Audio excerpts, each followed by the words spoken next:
Hello, my lovely soul people. This is Preet from Preet Samandar Love Life and Belief channel. I hope आप सब अच्छे होंगे और positivity का दामन थामे चल रहे होंगे।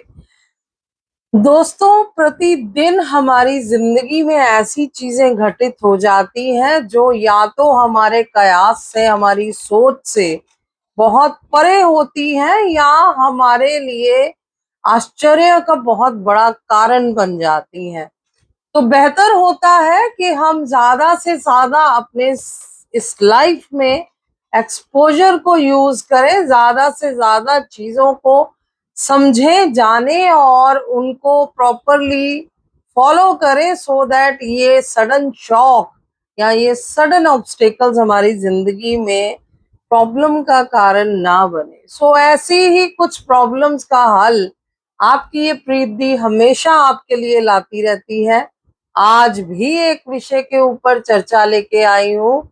आई होप आप सबके लिए ये विषय काम आए और आपकी प्रॉब्लम्स को सॉर्ट आउट करने में गाइडेंस का फर्ज निभाए, गाइडेंस का पक्ष निभाए। मैं आपको ये बता दूं कि ये एज यूजुअल ट्विन फ्लेम से रिलेटेड टॉपिक है। दूसरे, ये जनरल कलेक्टिव एनर्जी है एंड ये टाइमलेस एनर्जी है। इसलिए इस एनर्जी से जुड़ने के लिए, रेजोनेट करने के लिए एनर्जी एक्सचेंज मैंडेटरी है। जो आपको करना होता है लाइक, शेयर एंड सब्सक्राइब के थ्रू। मेरे पुराने व्यूअर्स जानते हैं कि ऐसी रीडिंग्स जहां पे आप पे नहीं कर रहे हैं, वहां पे ये स्टेप आपकी तरफ से being a gesture of gratitude और a token of love must होता है। अदरवाइज आप उस एनर्जी से रेजोनेट नहीं कर पाते हैं। ये बहुतों ने मुझे आके बताया है कि दी, हम पहले आपकी बात नहीं सुनते थे, दूसरे गाइड की बात नहीं सुनते थे और लाइक शेयर स्किप कर जाते थे शरारत के मूड में या कैसे भी, तो मैं उस वीडियो से रेजोनेट नहीं कर पाई। और जब मैंने लाइक, शेयर, सब्सक्राइब दिया तो मैं रेजोनेट कर पाई। यस डियर, जब भी आपको कहीं से कुछ भी लेना है, आपको अपना gesture of love, gesture of gratitude देना मस्ट होता है। लाइक एज कहीं मंदिर या गुरुद्वारे से भी हम भोजन प्रसादी प्राप्त करते हैं, तो हम उन्हें gesture of love, gesture of gratitude के तौर पे या वहां सेवा करते हैं या वहां अपनी दान दक्षिणा देते हैं, कुछ ना कुछ जरूर देते हैं, राइट। तो यहाँ पे इन ऑनलाइन रीडिंग्स में आप जेस्चर ऑफ ग्रेटिट्यूड और जेस्चर ऑफ लव के तौर पे सिर्फ लाइक, शेयर एंड सब्सक्राइब दे सकते हैं। और अपनी जर्नी को क्लेम करने के लिए, यानी कि इसकी पॉजिटिव एनर्जी को अपने जीवन में उतारने के लिए आपको छोड़ना होता है मैसेज बॉक्स में वीडियो के एक क्लेम करता हुआ मैसेज, जो कि आपकी जिंदगी से जुड़ी कोई भी पॉजिटिव डिजायर, ड्रीम को लेके हो सकता है। और देना होता है gratitude angel, ancestor, highly spiritual, divine soul को, मदर गाया को, यूनिवर्स को और आपके डीएम या डीएफ को, राइट। तो दोस्तों, बढ़ जाते हैं आज के टॉपिक की तरफ। छोटी सी विनती आपसे कि जिनको कोई पर्सनल क्यूरी पे बात करना है, मेरा पर्सनल कांटेक्ट नंबर आपको वीडियो की स्क्रीन पे मिलेगा या डिस्क्रिप्शन में मिलेगा। जिंदगी से जुड़ी कोई भी घटना, normal, paranormal, natural, super natural या न्यूमरोलॉजी से जुड़ी हुई, किसी भी चीज से जुड़ी हुई कोई क्यूरी अगर परेशान कर रही है और आप रेमेडी चाहते हैं, उसका निदान चाहते हैं, तो आप उस नंबर पे मैसेज छोड़िए। आपको हमारी तरफ से कांटेक्ट किया जाएगा और आपको अपॉइंटमेंट का विधान बताया जाएगा, प्रोसेस बताया जाएगा। और एक बार आपकी जो अपॉइंटमेंट है वो हमारे साथ फिक्स हो गई, तो आप हमारे साथ रीडिंग के लिए जुड़ सकते हैं। तो दोस्तों, आज का विषय है कि क्या होता है अगर आपका ट्विन फ्लेम या आप, यानी ट्विन फ्लेम के कपल में से आप दोनों या अकेला आपका पर्सन मैरिड हो, तो क्या होता है, राइट। आज इसी पे हम बात करेंगे, क्योंकि अक्सर मेजॉरिटी में ये देखा गया कि ट्विन फ्लेम का जो जर्नी का राज है या अवेकनिंग है, ये बहुत करके मैरिज के बाद ओपन होता है, मैरिज के बाद पता लगता है। मैरिज कई बार तो आपके ट्विन फ्लेम से ही होती है, कई बार ऐसा हो जाता है कि वो मैरिज आपके किसी कार्मिक या सोलमेट से हो जाती है, यानी अदर पर्सन से हो जाती है, जिस हालात में आपकी जिंदगी में चाहते ना चाहते अदर पर्सन एंटर कर जाता है। ठीक है, सो ऐसे में आपके लिए जब ये एक क्यूरी ओपन होती है कि आप एक ऐसी जर्नी का हिस्सा हो जो स्पिरिचुअल जर्नी है, और इसमें आपका कोई और पार्टनर भी है जो आप ही का अर्थ है, एनर्जेटिक अर्थ है, सोल कनेक्शन से जुड़ा हुआ है आपके साथ। अब वो मेल बॉडी भी हो सकता है, फीमेल बॉडी भी हो सकता है, यानी एनर्जी डीएम भी हो सकती है, डीएफ भी हो सकती है। ठीक है, अब डीएम एनर्जी को डिवाइन मास्कुलाइन एनर्जी बोला जाता है, डीएफ को डिवाइन फेमिनाइन। ये मैं नए व्यूअर्स के लिए बता दूं, जिसको हम शिव और शक्ति से जोड़ के देखते हैं। तो ये जो एनर्जीज होती हैं, ये दोनों एनर्जीज आपके अंत्र में मौजूद होती है, हर शरीर में।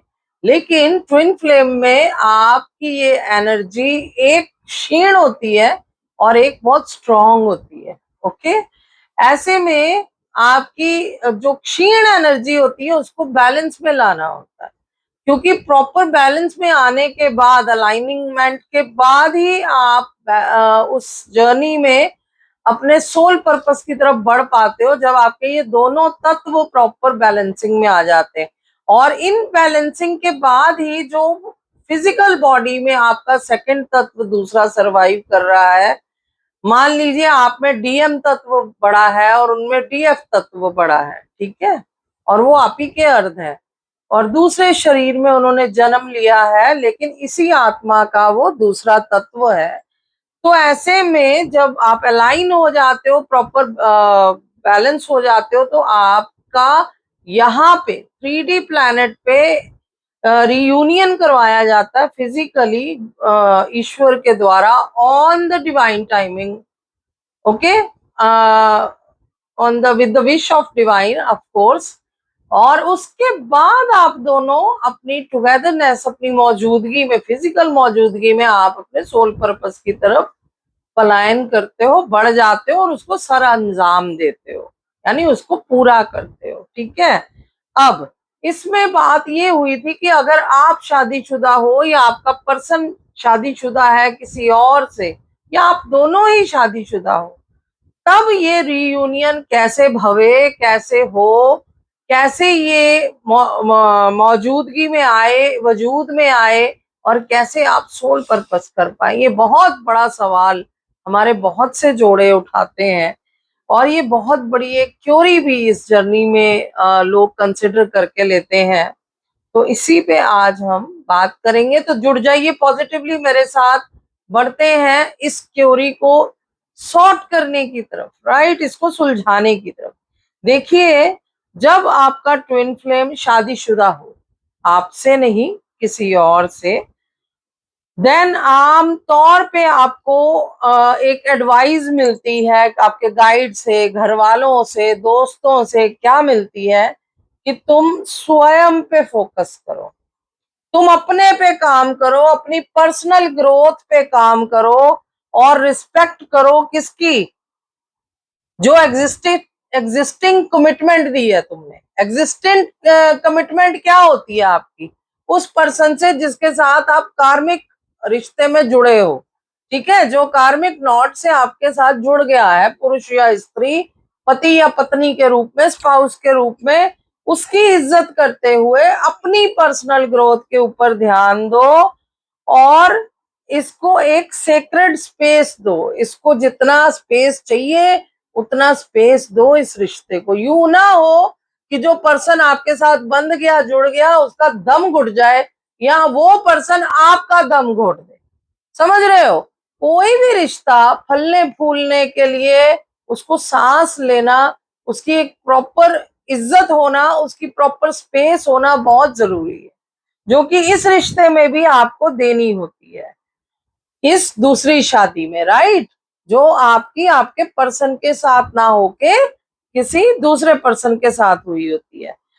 और ये बेहद महत्वपूर्ण है कि इस चीज को आप एक्सेप्ट करें कि आप कभी भी अपनी सिचुएशन को उनपे फोर्स नहीं करोगे। उस पर्सन पे, जो आपका पति या पत्नी है कार्मिक, भले वो आपका सोलमेट हो, आपको इज्जत देता हो, आपको स्नेह देता हो, आपको देखभाल करता हो, तब भी वो आपका सोर्मिक कार्मिक पार्टनर ही माना जाता है। कारण ये कि वो जुड़ता है आपसे आके किसी कर्मा की वजह से। यूं तो 3D पे हर रिश्ता, हर मिलन, हर बिछड़न जो होता है वो कर्मा की वजह से ही होता है। इवन आपका रिलेशन भी जो ट्विन फ्लेम जुड़ता है ना, वो भी कर्मा क्रिएट करता है, कर्मा की वजह से ही होता है। अगर मिलन हो तो कर्मा, मिलन ना हो तो कर्मा, हर चीज में कर्मा होता है। लेकिन आपका ये जो पर्सन जिससे आपकी शादी हो जाती है, ये तो स्ट्रांगली एक कार्मिक बंधन होता है। किन्हीं वजह से उस व्यक्ति का आपका कुछ लेन देन होता है जो वो इस समय पूरा करने आता है। तो जब ये व्यक्ति आपके साथ पूरा करने, वो बंधन, वो रिश्ता आए, तो ये बेहद जरूरी है कि आप कभी अपनी सोच को, अपने हालात को उस पे हावी ना करो, उस पे फोर्स ना करो। ओके। और आपको चाहिए कि आप सरेंडर करो। कहाँ? उसके सामने नहीं, डिवाइन के सामने। आपको डिवाइन के सामने सरेंडर करना है फॉर द डिवाइन टाइमिंग।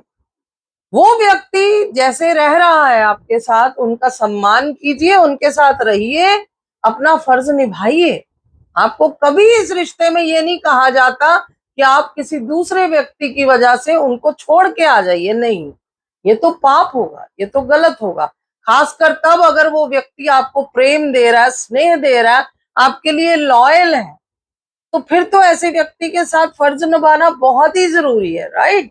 तो ऐसे में आपको कैसे चलना है? सबसे पहले कि अपना परिस्थिति उन पे थोपनी नहीं है कि अरे मैं तो किसी और से प्रेम करता था, तुम क्यों आ गए हो मेरी जिंदगी में, मुझे तो वही व्यक्ति चाहिए, क्या तुम मुझे छोड़ दोगे, क्या तुम मेरी जिंदगी से चले जाओगे, मुझे उधर जाना है। ऐसा करके आप कर्मा क्रिएट कर रहे हो, और सिवियर कर्मा क्रिएट कर रहे हो, क्योंकि आप किसी की स्पिरिट को, किसी की सोल को कष्ट दे रहे हो, दुख दे रहे हो। वो व्यक्ति जो आज तक आपके साथ एक रिश्ते में, एक बोट में सेल कर रहा है, बैठा, सडनली उसको लगने लगता है कि उसकी इस रिश्ता रूपी नाव में छेद हो गया, पानी ऊपर आने लग गया, अब ये नाव डूब जाएगी, ये रिश्ता डूब जाएगा, इसका वजूद खत्म हो जाएगा। ये करने का आपको कतई भी अधिकार नहीं है, राइट। भले आपका पर्सन आपके सामने आ गया हो, आपको दिखने लग गया हो, समझ आ गया हो कि ये मेरा एक जिस्मानी नाते से कहीं ऊपर का नाता है, ये आत्मिक नाता है, उसके बावजूद भी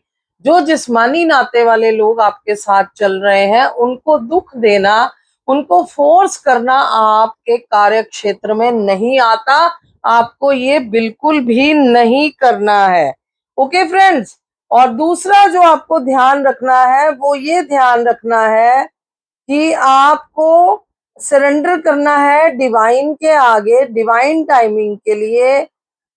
इसमें क्या होता है कि जब आप स्वयं पे फोकस करके सरेंडर कर देते हो होली सोली डिवाइन टाइम के ऊपर, डिवाइन के सामने, तो कई बार ये कार्मिक साइकिल अपने आप एंड हो जाते हैं, अपनी कॉम्प्लिकेशंस के एंड हो जाने के साथ ही ये अपने आप खत्म हो जाते हैं, आपके जीवन से अपने आप चले जाते हैं। ऐसा विधान, ऐसा परिस्थिति, ऐसी ईश्वर कई बार टाइम लाता है कि जब वो चैप्टर खत्म हुआ, तो वो व्यक्ति भी आपकी लाइफ से अपने आप चले जाते हैं। बहुत बार देखा गया कि ऐसे कुछ रिश्ते में मोड़ आते हैं कि वो स्वयं से कहते हैं कि मैं किसी और को चाहने लगी हूँ या चाहने लगा हूँ, मुझे जाना है।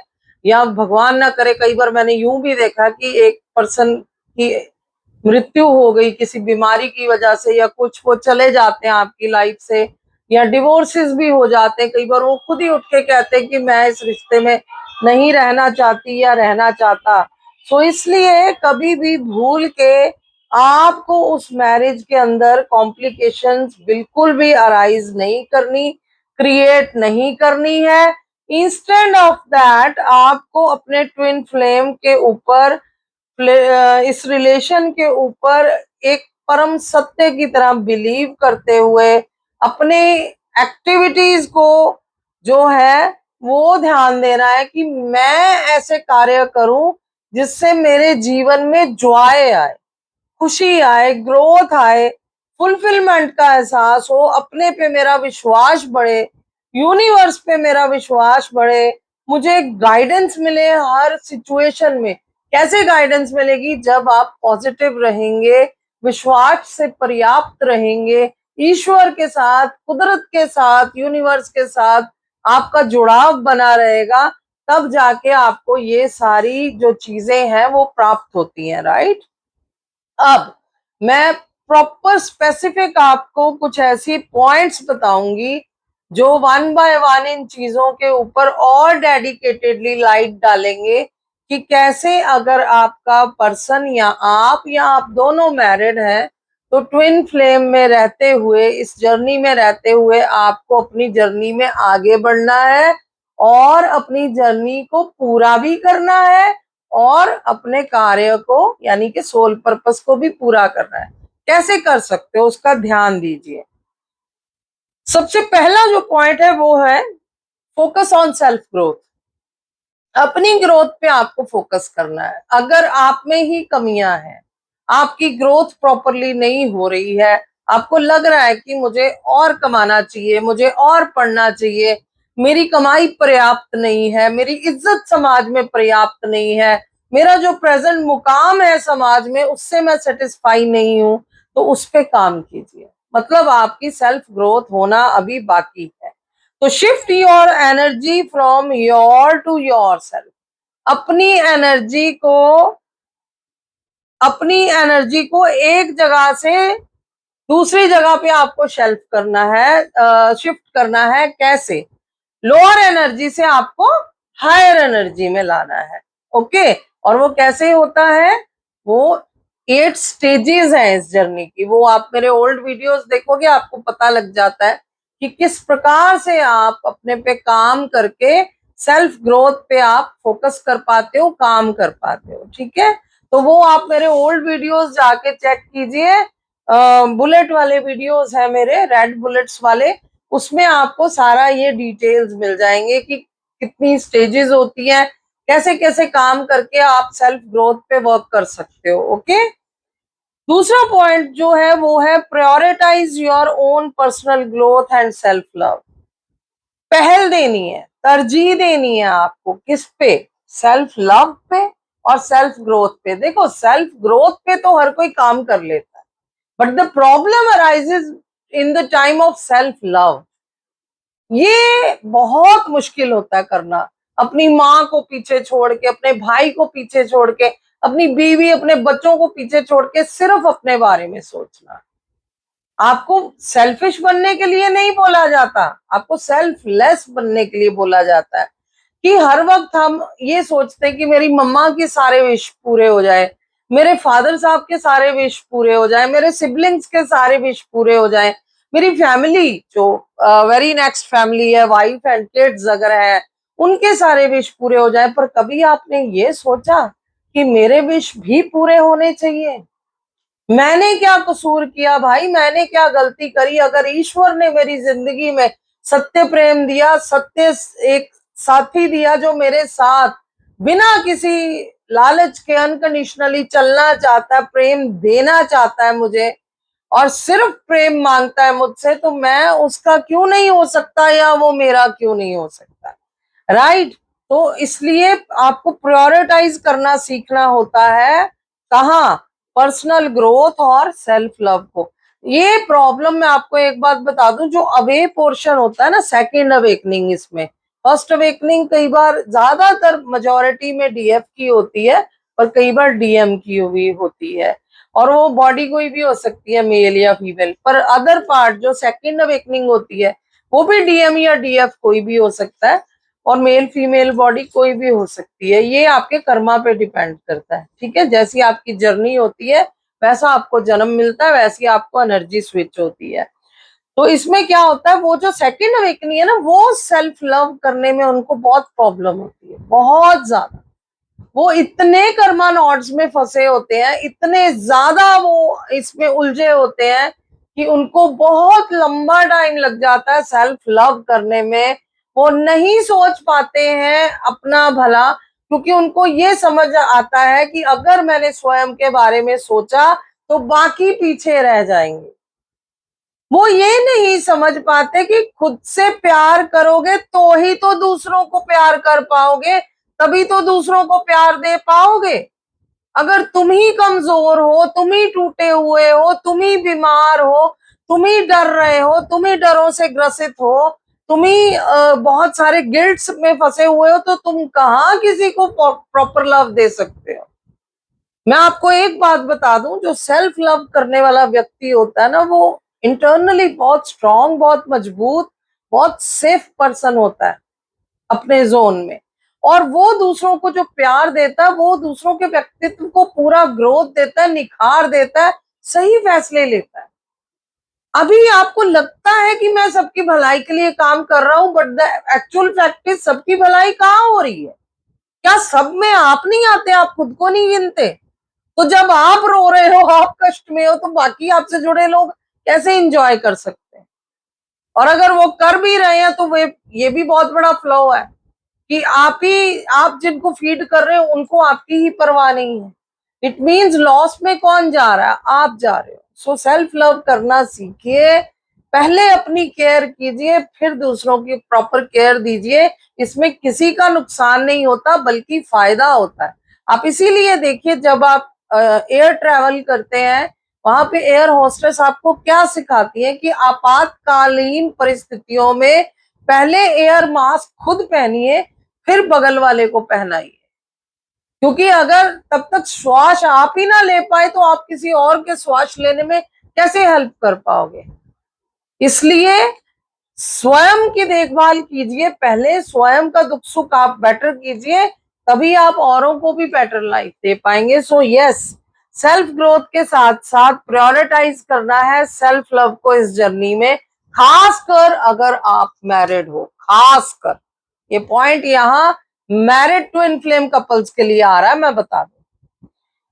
Next point is engage in hobbies, work और अदर एक्टिविटी। अपने आप को ना आप हॉबीज में, जो आपकी हॉबीज है, जो आपकी वो आदतें जो आपको पसंद है, आपकी खास आदतें हैं, काम जो आपको अच्छा लगता है या आप करते हो बाय डिफॉल्ट, और आपकी अदर एक्टिविटीज, उनमें अपने आप को इंडल्ज रखिए, बिजी रखिए। खासकर अगर आप घरेलू महिला हैं या घरेलू पुरुष हैं या घर से ही काम करते हैं, बाहर नहीं जाते हैं, जैसे कई राइटर होते हैं, कई एआई वर्क करते हैं, घर से ही वर्क करते हैं। आजकल ऐसे बहुत से होम जॉब्स आ गए जो लोग घर में ही काम करते हैं। ऐसे लोगों का स्ट्रेस एक बहुत बड़ा कई बार प्रॉब्लम बन जाता है कि स्ट्रेस कहाँ रिलीज करे जाके। तो स्ट्रेस कहाँ रिलीज करोगे? अपनी हॉबीज, अपने वर्क और अपनी एक्टिविटीज के थ्रू। वो करते रहो, वो छोड़ना नहीं। लोग छोड़ देते हैं काम के अंदर कि वॉक, मॉर्निंग वॉक पसंद है, पहले पहले करते थे, फिर काम शुरू हो गया, वॉक बंद हो गई। ठीक है, पहले डांस किया करती थी, अब शादी हो गई, बच्चे हो गए, डांस बंद हो गया। ये मत कीजिए। आपके जो भी प्रायोरिटीज हैं उनको प्रायोरिटाइज कीजिए अपनी लाइफ में, चलने दीजिए उनको, उनको जिए, ताकि आप एक बेटर लाइफ जी सके। इन चीजों में से कई बार ऐसी चीजें निकल आती हैं जो आपको नए राह दे देती हैं, नए विकल्प दे देती हैं। Okay, and the next point is respect there commitment, acknowledge and respect their marriage and any other existing relationship। ये बहुत जरूरी है। अगर आपने किसी से कमिटमेंट की है, यहाँ दोनों तरफ की बात हो रही है, मैं बता दूं। कमिटमेंट वो जो आपने अपने पर्सन से की थी, maybe the before marriage, in college time, in your childhood, in your young age, wherever and whatever it will be, you know, कि मैं तुमसे शादी करूंगा, यू नो, हम मिलेंगे फलाने टाइम पे, या हम सफर बनेंगे, या मैं तुमसे एंगेजमेंट करूंगा फला टाइम पे, अभी मैं पढ़ रहा हूँ या मैं पढ़ रही हूँ।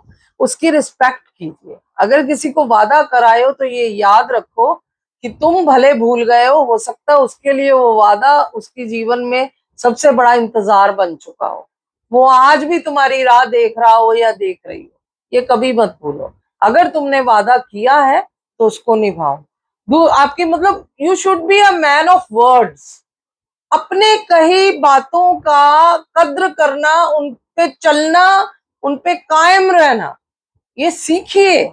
ये बहुत जरूरी है, क्योंकि अगर आप ये सब नहीं करेंगे तो एक बड़ी कॉमन चीज मैंने सुनी है अवेक पार्ट से, सेकंड अवेकनिंग से, कि लोगों ने मुझ पे विश्वास करना बंद कर दिया। पता क्यों होता है? वो सिर्फ इसलिए होता है कि आप मैन ऑफ वर्ड्स नहीं रहे। आपने अपने दिए वादों को निभाना छोड़ दिया, अपनी कमिटमेंट्स के ऊपर खड़े रहना छोड़ दिया, उन पे काम करना छोड़ दिया। So don't do this. अपनी कमिटमेंट्स का रिस्पेक्ट कीजिए, चाहे वो इस मैरिज में हो, चाहे वो उस मैरिज में हो। अगर आपने अपनी प्रेजेंट वाइफ, प्रेजेंट हस्बैंड को ये बोला है कि मैं तुम्हें नहीं छोड़ूंगा, दैट मीन्स उनको नहीं छोड़ना है। आपको विकल्प ऐसा निकालना है कि आप दोनों मैरिजेस को उनकी प्लेस पे रखते हुए एक साथ तरीके से चलाइए दो व्यक्तियों को। बहुत बार ऐसा देखा गया है कि बहु मैरिज पद्धति में, हमारे भारत में तो ये पद्धति कई समाजों में चल रही है, बहु मैरिज पद्धति में जाना पड़ता है, या आप एक को मैरिड एक को लिव इन में रखते हैं, या क्योंकि ये भी एक विकल्प है वेस्टर्न एरियाज में। अब तो खैर इंडिया में भी इसको मान्यता दी गई है, हालांकि इज्जत नहीं है इस चीज में, और मैं इसकी बिल्कुल भी हिमायत नहीं करती। पर्सनली अगर मुझसे पूछा जाए तो मैं लिव इन को बिल्कुल भी लाइक नहीं करती हूँ। बट द फैक्ट इज कि इफ यू प्रॉमिस समवन कि मैं तेरे दुख सुख में तेरे साथ चलूंगा या चलूंगी या खड़ा होऊंगा, तो फिर be a man of word. कीजिए जाके पूरा वो वादा, बैठिए उस व्यक्ति से मिलिए और विकल्प निकालिए कि कैसे आप अपने शब्दों को बिना किसी को हर्ट किए पूरा कर सकते हैं, क्योंकि विकल्प हर बात का निकलता है, ये याद रखिए, ठीक है। दूसरी बात, इसमें किसी को आपको तोड़ के ही दूसरे साथ जुड़ना है ऐसा जरूरी नहीं होता, ऐसा जरूरी नहीं होता, ठीक है। बैठ के बड़ी बड़ी प्रॉब्लम्स का हल निकल जाता है, बैठ के बात करना बेहद जरूरी होता है। दूसरा, avoid trying to manipulate a force a situation to end. किसी भी चीज को मैन्युपुलेट करना या फोर्स करना बंद कीजिए। ये बहुत होता है सेकंड अवेकनिंग की तरफ से। वो मैरिड है, किसी संग बीवी बच्चे हैं, तो वो क्या करते हैं कि अब जैसा मैं चाहूंगा या मैं चाहूंगी वैसे ही फर्स्ट पार्ट को आना पड़ेगा। ये अक्सर होता है कि मैं नहीं झुकूंगा, उसी को आने दो, ताकि जब वो झुक के आएगा तो मैं उसको अपनी कंडीशंस पे लाइफ का जो चैप्टर है मेरे साथ वो आगे रख दूंगा या रख दूंगी, कि अगर मेरे साथ रहना, मेरे साथ चलना तो ऐसे चलना पड़ेगा। ये मत कीजिए, ये मत कीजिए। ये आपकी जिंदगी में नासूर बन जाएगा, जख्म बन जाएगा, दर्द की बहुत बड़ी वजह बन जाएगा। क्योंकि आप जब भी किसी को स्नब करोगे या आपको कोई स्नब करेगा, बताइए वो जीवन, वो रिश्ता सक्सेसफुल होता है, खुशियों भरा होता है, इज्जत वाला होता है, विश्वास वाला होता है? नहीं।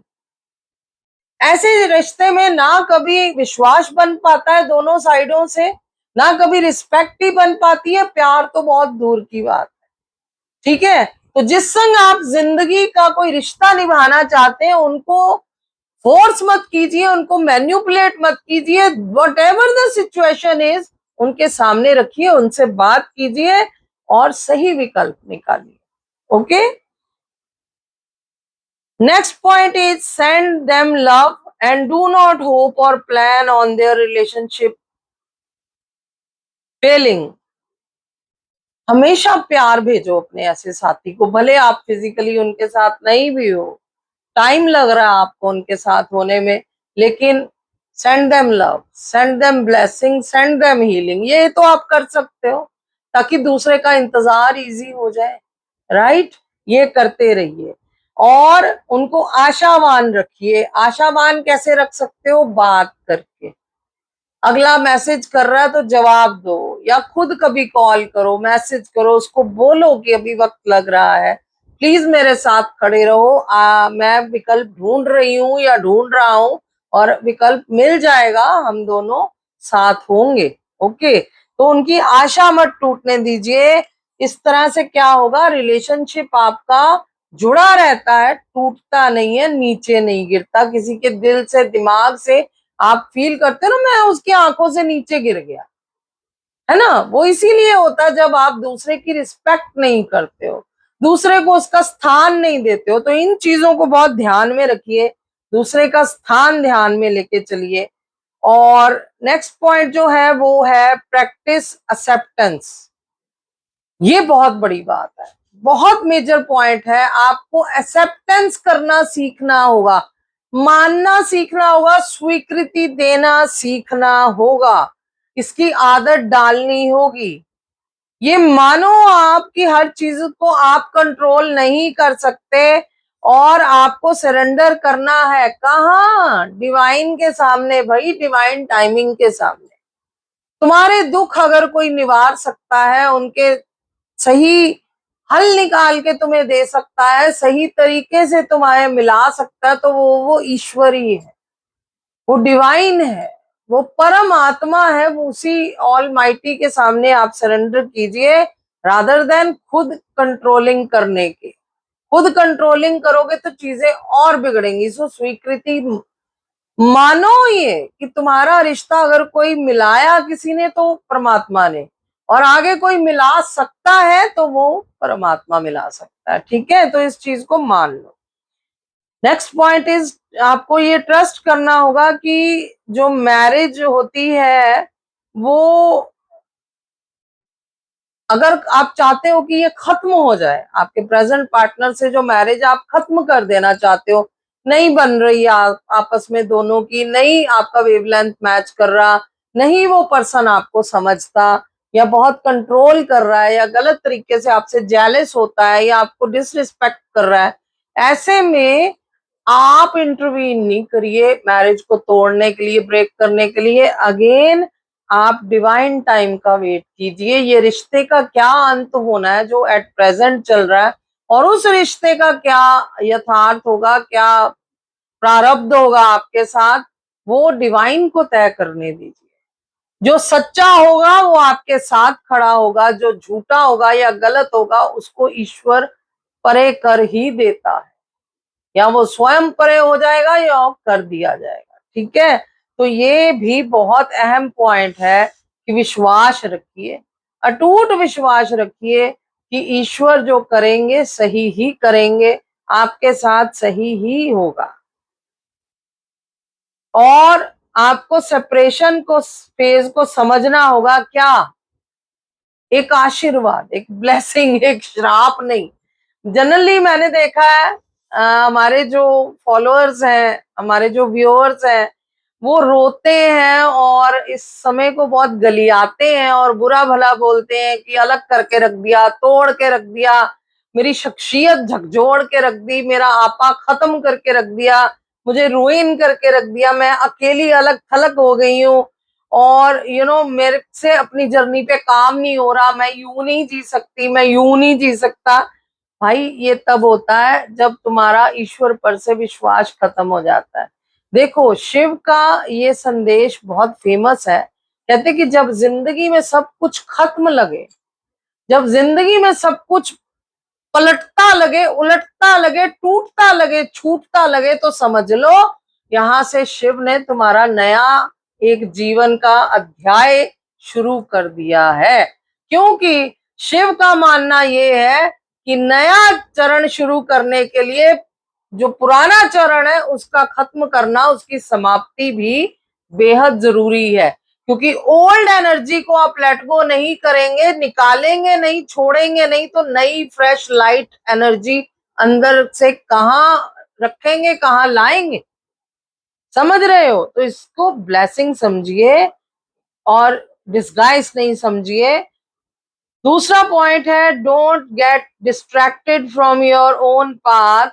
अपने पाथ से कभी डिस्ट्रैक्ट नहीं होना है, क्योंकि ये कनेक्शन इनक्रेडिबली आपको डिस्ट्रैक्ट करता है from another relationship and your own life. इतना इंटेंस रिलेशनशिप होता है कि आप बहुत बार अपने हाथ से कंट्रोल खो देते हो।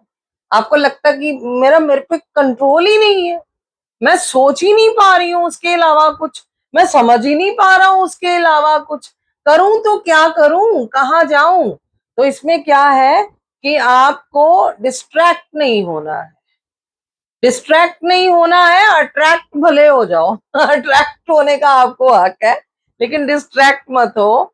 तो इस कनेक्शन में अपने दिमाग को, दिल को सही चलाना, सही राह पे रखना, ये आपको ध्यान देना। अगर आप भटके रहोगे, टूटे रहोगे, रोते रहोगे, तो आगे कैसे बढ़ोगे, सफलता कैसे प्राप्त करोगे।